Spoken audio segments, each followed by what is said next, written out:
The rain fell all around, and its soft regular fall gave a pleasant sound. I moved without it hitting me even once amongst the empty midnight street, before realising it only fell beneath the trees from all the leaves sometime rained on.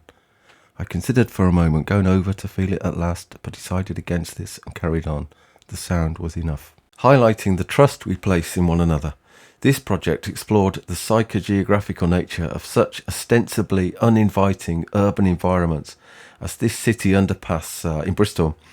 colloquially known as the Bear Pit, where people in a state of hypervigilance cross paths with an acute sense of space. Tubby, vain, middle-aged, broke, the light bouncing off my head, numb through the general joylessness of it all, and below ground level, under the watchful eye of technology, I make a secret vow, my personality shifting with violence like the magma somewhere way below. Often, the moment I arrive at work, or anywhere really, I fix upon an object or point of interest like a wildflower growing out of a wall, say, or some ordinary thing or other, with great conviction to embed it in my mind, thinking, this moment, don't forget this moment right now.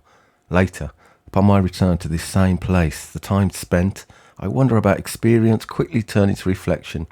and why I should ever fret about events between the start and finish of anything, or anything after that. Even the absence of joy, absolute joy, sudden and unlike anything. I once made a resolution to only laugh when genuinely amused, and 3 days into the new year failed the first day back at work. I felt a clawing spitefulness in my throat and mourned the burying of my personality in order to get on, and eventually came to realise the more I observed a particular thing in a particular place with any kind of concentration to evaluate time, the more time seemed to collapse between that time and the time I came back and looked again, as if the point was always to observe that almost nothing had happened at all, as though I'd arrived and I had left at the same moment with more or less the same thoughts in my head.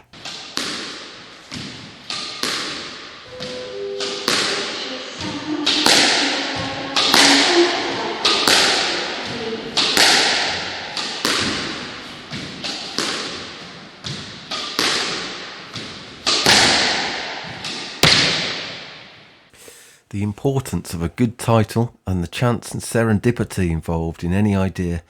where all the elements unfold over a period of time, like here,